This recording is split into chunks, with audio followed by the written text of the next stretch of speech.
la mitzvah dans le couple, c'est de faire un. Ve'ahavta. Ouais. Le Yetzer Hara, c'est quoi? C'est le contraire. Comme dans la Mida, la mitzvah, c'est de se concentrer. Le Yetzer Hara, c'est de penser à autre chose. Le Kriyat Shema, c'est une mitzvah de lire doucement. Le Yetzer Hara, c'est quoi? C'est de lire vite. Ça veut dire que tu as deux manières de connaître quel est le principal d'une mitzvah. Soit tu vas étudier tous les passages de la Torah qui parlent de cette mitzvah, soit tu vas regarder où est-ce que le Yetzer Hara t'emmène. Maintenant, le problème, c'est que pour être capable de voir le Yetzer Hara, il faut déjà que le Merassé, c'est-à-dire le moi intérieur, il soit capable de regarder le Rossé et dire attention, ça c'est du Yetzer Hara.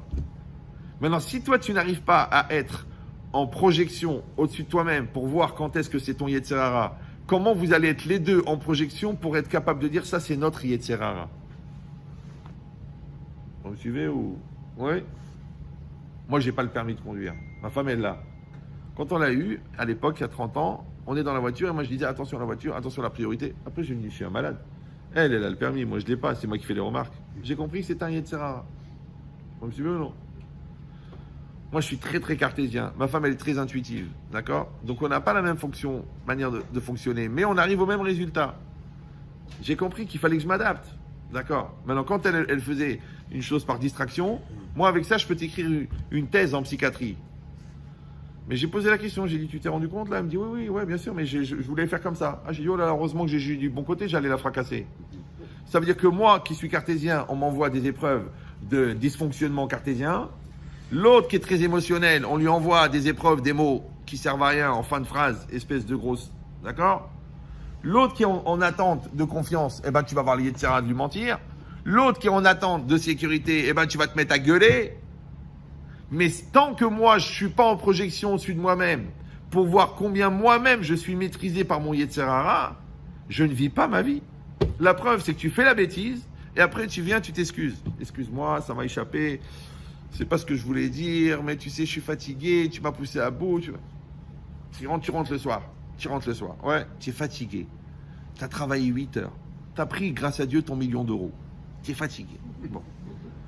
Tu t'attends à trouver une femme nickel, les enfants au lit, couchés, les devoirs faits, ta femme en tailleur Chanel, parfumée, coiffée, maquillée, prête.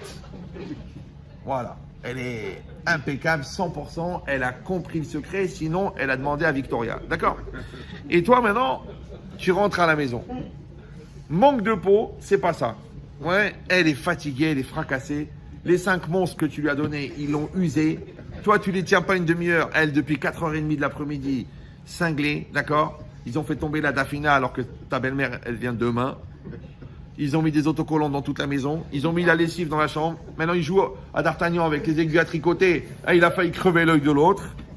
Et toi, t'arrives. Donc, toi, tu t'attends. Modèle, Chanel, tagine, salade coupée, Rabbi Yitzhak Daniel avec 2 glaçons posés sur la table. Et elle, au garde à vous, mon amour, disponible. Tu rentres, tu la trouves. Elle est au 8e mois de grossesse. La baleine échouée sur le canapé avec une tête. Tu dis mince, la guerre n'est pas finie. Donc, qu'est-ce que tu fais? Tu as 2 solutions. Soit tu lui dis, restez calme.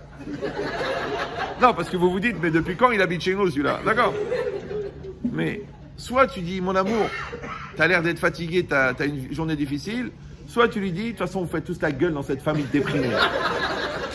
Toi et ta race. Ça prend 1 seconde. Tu avais une chance sur 2. Tu as choisi la mauvaise.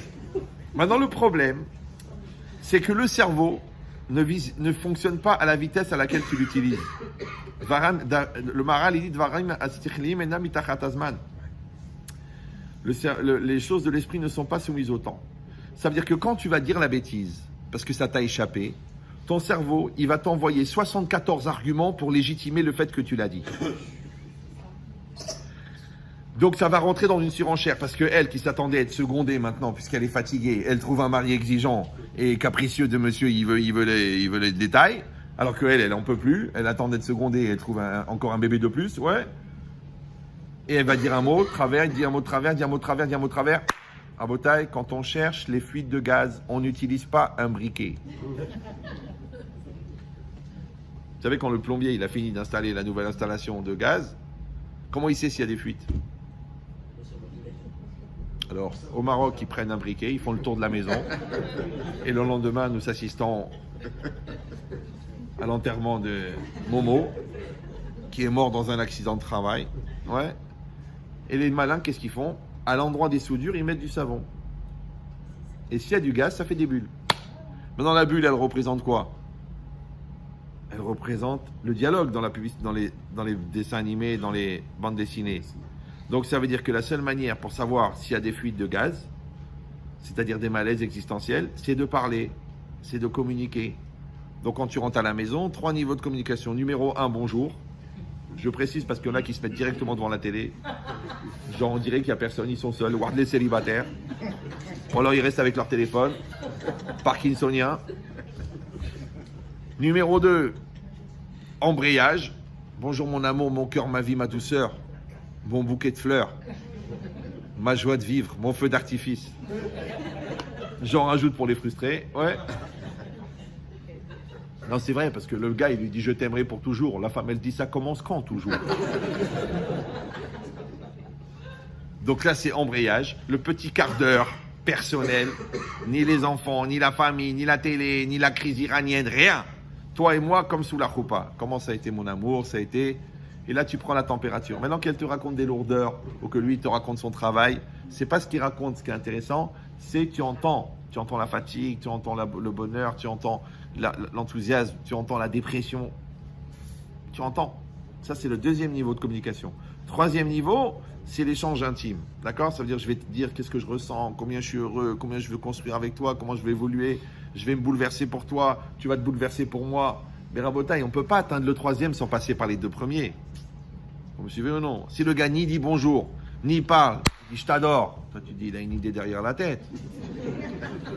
Il a des intentions malfaisantes. De l'affamer. Donc ce sont des étapes. Ouais. Maintenant ces étapes-là, elles permettent, parce qu'on a dit communiquer, communication, communiquer, communiquer commun, commun comme un. Comme un, comme union.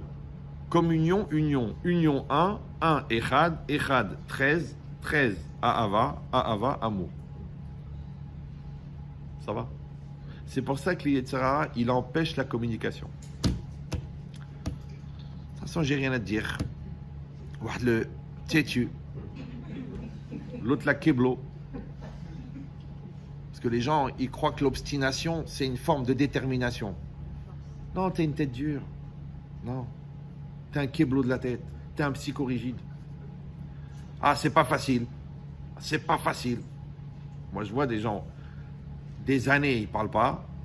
Après des années, ils expliquent pourquoi ils parlent pas. Et voilà, quand est-ce qu'on va parler? Il y a des gens, ils sont obligés d'arriver au divorce pour que devant le juge, alors, madame, vous avez quelque chose à dire à votre mari? Monsieur, vous avez... Et là, ils se mettent à parler. Et l'autre, il dit, mais pourquoi tu me l'as pas dit avant? Mais ils sont fous, les gens, quoi. Ils sont fous, les gens sont fous. Comme si on dirait que le bon sens, il est devenu de la Kabbalah. C'est du bon sens. Ouais. Les bébés, ils ont besoin de lait. Les femmes, elles ont besoin d'attention. Les maris, ils ont besoin de respect. Les deux, ils ont besoin de finesse. Les deux, ils ont besoin de sérénité. Les deux, ils ont besoin d'intimité. C'est des besoins vitaux. Non, non. Tu donnes pas. Non. Tu conditionnes. Tu discutes. Tu vends. Tu échanges. Le gars, il lui dit, écoute, je te donne la carte premier, la noire. Mais je pars avec les copains au ski. Tu ne poses pas de questions. Elle va mourir. Écoutez celle-là, une femme, elle vient me voir, dans une ville de province, je ne vais pas dire où. Elle me dit, Ramed Chetrit, j'ai un problème. Bon, j'essaye de faire l'ahmara, j'ai du mal. Ouais. Voilà. Mon mari, il a plusieurs salons de coiffure. Ils sont 4 associés. Ils en ont une trentaine. Et là, ils doivent partir pour le stage de sélection. Je dis, c'est quoi? Elle me dit, ils partent sur un bateau, une croisière. Ils emmènent 96 coiffeuses. Et ils vont choisir qui est-ce qui va être chef de salon. Je dis, alors comment ça se passe? Eh bien, elles sont sélectionnées pendant 10 jours. Je dis, mais vous partez avec les familles? Elle dit, non, non, ils sont très concentrés. Ils vont que des hommes. Alors j'ai dit, j'ai pas compris, votre mari... Et comment il s'appelle le bateau? Il m'a dit l'île de la tentation. Ah, c'est joli, mais une histoire vraie, hein. Bon, pas pour le nom du bateau, mais pour la question. J'ai dit, mais c'est quoi votre problème? Elle me dit, mon problème, c'est que mon mari, avec ses 3 copains, ils vont être enfermés pendant 10 jours avec 96 femmes, que chacune, elle va devoir prouver qu'elle peut être chef de salon. Ça veut dire que chacune va mettre les arguments en avant. Je dis, mais c'est quoi votre question? Elle me dit, le problème, c'est qu'ils partent un mercredi, ils reviennent un mercredi. Comment ils vont faire pour voyager Shabbat?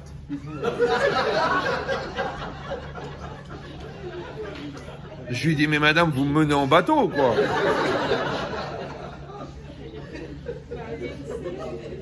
Je dis, vous êtes atteinte d'une maladie très grave qui s'appelle la NIA.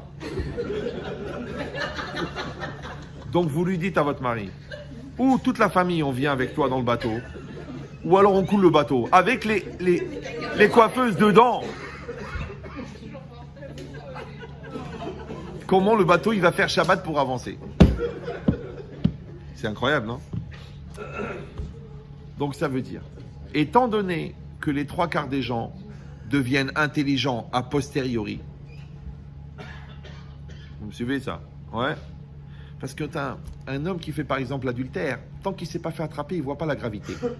Et quand il se fait attraper d'un seul coup, mais c'est très grave. Rabben Chetrit, je vous en prie, il faut lui parler. Elle a tout découvert, elle m'a foutu dehors de la maison, elle m'insulte, elle a pourri mes parents. Je vous en prie, c'est la femme de ma vie, c'est la mère de mes enfants, c'est mon avenir, c'est mon pilier, c'est mon... Je dis, mais papa, pourquoi ce discours-là, tu ne l'as pas tenu à ta maîtresse la première fois qu'elle est venue?